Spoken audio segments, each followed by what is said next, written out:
Hey, what's up, guys, and welcome back to another Real Madrid review. It's been over a month since Real Madrid last played. We're back in action. Club football is back. Real Madrid is back, and a really good way to, first of all, come back for the second half of the season because we need these points. Really, they're very crucial, and to end off 2022 as well. So, um, we get a 2-0 win away against Real Valladolid.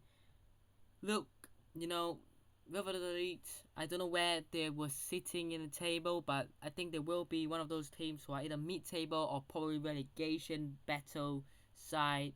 So, going forward, they didn't show much of a threat as some of the other teams would, but, this season so far has been so weird for us. I mean, we drew Osasuna, I believe. Was it Osasuna? Yeah, and then we, lost to Rayo Vallecano and then nearly drawing as well against Cardiff. So, this game we needed to win, and we get the 3 points, we get the job done, we get a clean sheet as well. I don't think there's much else you can ask for. But there is one player I want to talk about. He did get the 2 goals. Before we get into the goals and the highlights and stuff, Karim Benzema is back. Now, I can understand the frustration as a Real Madrid fan myself, in other Madrid fans that Benzema could not play for majority of that first half of the season because he just wasn't fit and he was injured, and people were saying, oh, he's only not playing because he wants to play in the World Cup and stuff. And look, it may or may not have been true. Maybe he was actually injured, which actually is a fact because he got dropped off the World Cup because of injury. Unless he was not injured and he was sent home, which would have been a very unfair thing, and I don't think he would have accepted it, right? But he was injured, that's why he was dropped out of the team for France. If he really wanted to fake those injuries that he had for Real Madrid just to be fit for the World Cup, why would he fake being injured again for the World Cup? Unless he was really injured, of course. But I just think nothing really makes sense about him faking his injury. Obviously, without Benzema for the first half of the season, we were struggling, and he came back. He got the 2 goals, a penalty, and a really good goal. He will be crucial. He will be crucial for the second half of the season. He'll be crucial for us. And we need him fit. We need him fit, injury free. We just need him, right? And he's back for this game. In our next game is the cup game, by the way. Obviously, I think he will get some rest. We'll play like Mariano, who might not even be back. Maybe we might not play him actually, but we'll talk about that game later on. But yeah, we need Benzema. Now let's talk about the goal. So Benzema had a cut attempt, pushed away by Masip, the goalkeeper, resulted in the corner, and Rudiger's header from the corner hits the arm of Sergio Leon. Now, for me, it was a penalty because it did hit the arm. And look, I don't understand this, right? I don't understand how it was a red. It was so sudden. It was like, how is that a red? Yes, we ended up playing against 10 men for the last 10 minutes, and we got another goal. But I feel like it's a bit harsh, and 30 have been hard done by here, because if we look at the replay and you look at it again, yes, his arm was out. Yes, it's a penalty for sure. If your arm is out for the corner, and it seems like he may or may not have purposely done it, but I don't think it was a red card. I don't think it's fair enough to say that's intentional, that's deliberate. We are gonna give you a red card for that. Maybe I may be wrong. Maybe you might disagree. Let me know in the comments. But I personally do not think that was a red card. Obviously, it ended up helping us, and I could be sat here saying it's a red card. It's definitely a penalty. It's a red card. He deserves to be sent off. I could be sat here lying to myself and lying to people. But for me, I don't think that was a red. I think a yellow would have been fair, and maybe would have struggled and not win the game. Who knows? But For me, I think it's a bit harsh to go in with red there. And Benzema coolly slots it in. And then the second goal was just beautiful. Modric and Camavinga playing a sort of 1-2. Camavinga chasing down the ball before cutting it back for Benzema. Takes one touch and then beating Masip. Good finish. And Benzema obviously getting the double. Boosts his confidence back. And obviously we need him firing again. So, it's good to see Benzema getting 2 goals for himself. And I wasn't even surprised because you look at that team, we struggled without Benzema for a couple of games. Or Ravelicano was one of those games, right? But we struggle without him. We need a number 9. We need a proper number 9 to score goals. And you could say, oh, Rodrigo could play there, but could Rodrigo, really be consistent enough to score 15, 20 goals a season? Can he? If he was to play every single game, can he get that goals? Benzema, remember, he's the kind of player who'll get 30 goals, right? Normally he'll get 30 goals or so since Ronaldo left. And speaking of Ronaldo, we'll talk about Ronaldo to Al Nassr later. But speaking of Rodrigo and Benzema, Benzema is the kind of player to get you 25, 30, 35 goals a season. Can Rodrigo even hit half of that? Maybe he can, but he isn't the long-term number 9 solution, basically. So we need to start getting a striker in. I know Endrick is joining in 2024, but what are we going to do for 2022 and 2023? Are we going to say, Benzema, we need you to be fit until 2024 when Endrick comes in? And Endrick still has to take time to get used to Spain, get used to the country, the language, the culture, the team. He's not going to come in and become prime Messi for, his first ever game. He needs time to develop and train and play. He isn't just going to come in and be a guaranteed success. Hence why many people are talking about the price tag and it could be a risk. I understand that, right? So what are we going to do for 2.5 years? Because I think Endrick needs at least half a year, maybe even a year to settle in. Was the word I was looking for. So the pressure will be on Endrick because by the time he comes in, Benzema will be 36 and he wouldn't be that fit anymore. And then after Benzema isn't that fit, he retires. You need another striker for Endrick to maybe be his backup or be the first teamer. So there are a lot of dilemmas here. I would have wished that we could get Endrick now and be the backup, the understudy, but unfortunately that's not the case. I think Real Madrid would have wanted that to happen as well. To get Endrick in right now, 16 years old, develop, train with Benzema, train with Modric, train with these experienced top elite players, and settle in, and maybe in 2023, 2024 he can come in and be the main guy. However, it's going to be pushed back by a little bit. And yeah, but let's talk about some of the chances. Asensio had an early shot denied by Masip after 10 minutes. Vini Jr. had a shot pushed away by Masip. With Benzema on the rebound, had a good chance on the rebound, but the shot was blocked in the 17th minute. And Valladolid actually had a chance. Sergio Leon with a header pushed away by Courtois. So let's talk more about just football in general, really. But let's talk about Real Madrid more. I want to talk about Ronaldo, Cristiano. Obviously, he was training at Real Madrid for, I want to say, a couple of days. At Valdebebas, not with Real Madrid, of course, at Valdebebas on his own separated pitch, with his son and, just training for his personal self, right? And I think for me, it's a bit of a 50-50 here as to why it's good and bad that we didn't bring Ronaldo back. First up, I think it's a good thing because I think Ronaldo is almost like past it a little bit.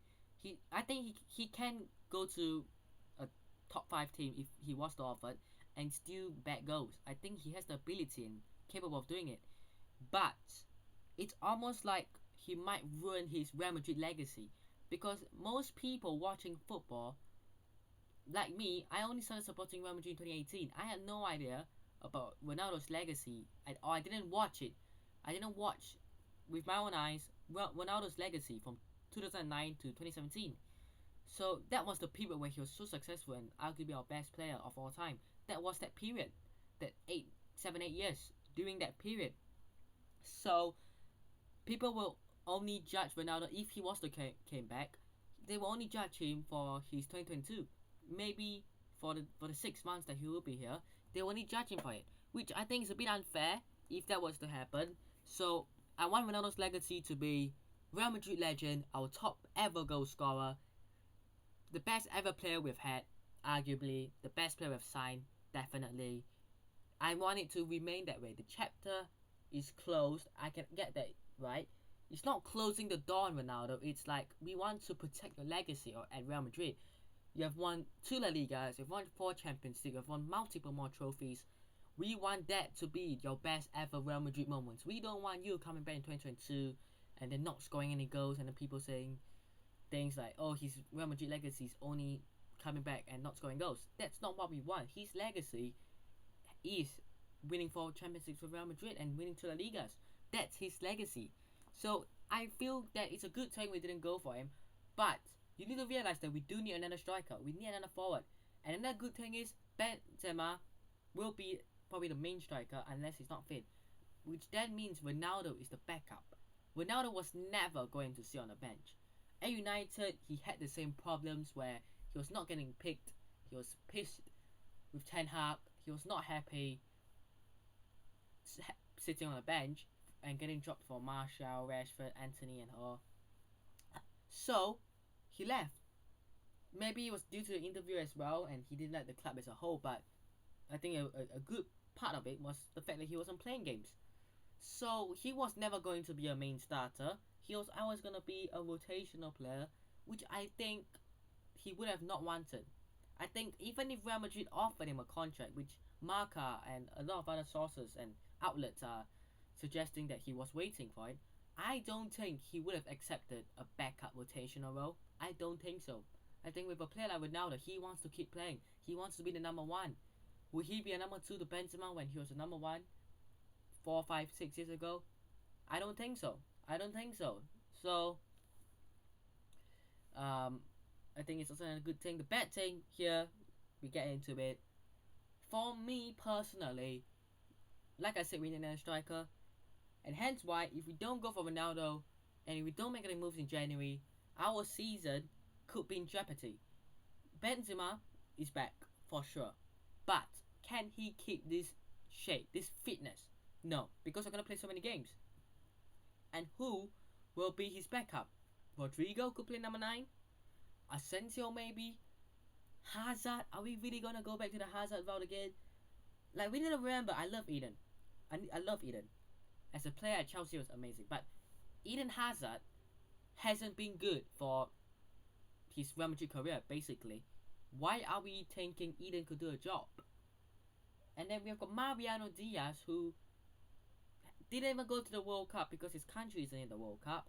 Trained a little bit, played maybe a couple of games in friendlies, I don't know, I didn't pay attention. And he's injured. Maybe he got an injury during training, but come on, man.